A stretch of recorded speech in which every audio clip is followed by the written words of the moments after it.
मोहब्बत को तरस जाओगे। तुम मेरे बाद मोहब्बत को तरस जाओगे। तुम मेरे बाद मोहब्बत को तरस जाओगे। तुम मेरे बाद मोहब्बत को तरस जाओगे। अजनबी शहर है, अजनबी शहर है, चाहत को तरस जाओगे। तुम मेरे बाद मोहब्बत को तरस जाओगे।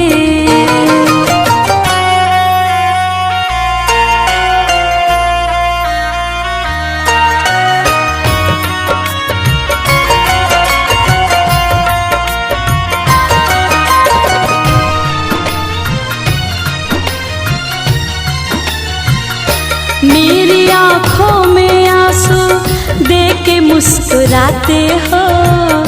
ना ही तुम दिल में रहते, ना ही दूर जाते हो। इस उजड़े चमन में फूल खिलाएगा कौन? हमारे बाद तुम्हें इतना याद आएगा कौन? अरे पगले, आज हम हैं तभी तो सताते हैं। आज हम हैं तभी तो सताते हैं। हमारे जाने के बाद तुम्हें इतना सताएगा कौन? मेरी आँखों में आंसू देख के मुस्कुराते हो। ना ही तुम दिल में रहते, ना ही दूर जाते हो। इससे बेहतर ना आशियाना कहीं पाओगे। तुम मेरे बाद मोहब्बत को तरस जाओगे।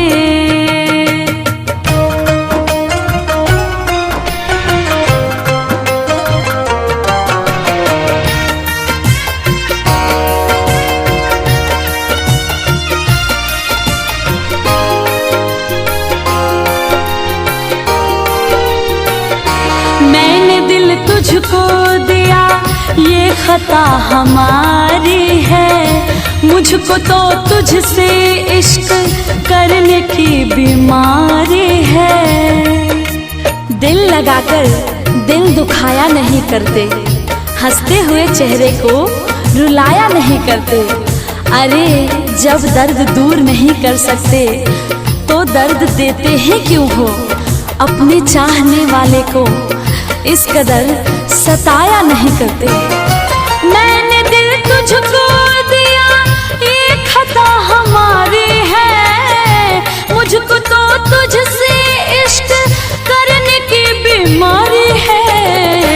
यार तो पाओगे, यार तो पाओगे, ये प्यार कहाँ पाओगे?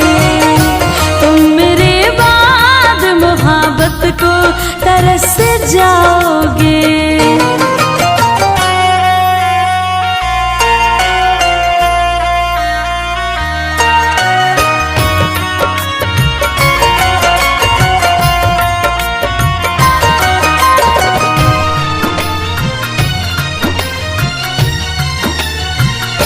ऐ मेरे हम सफरियों, दिल को तुम दुखाओ ना।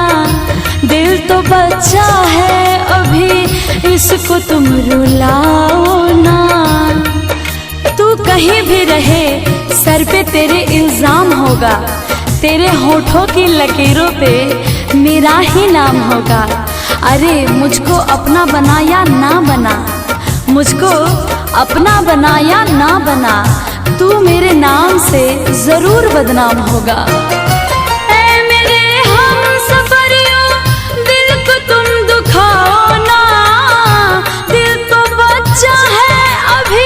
इसको तुम रुलाओ ना, मेरा दिल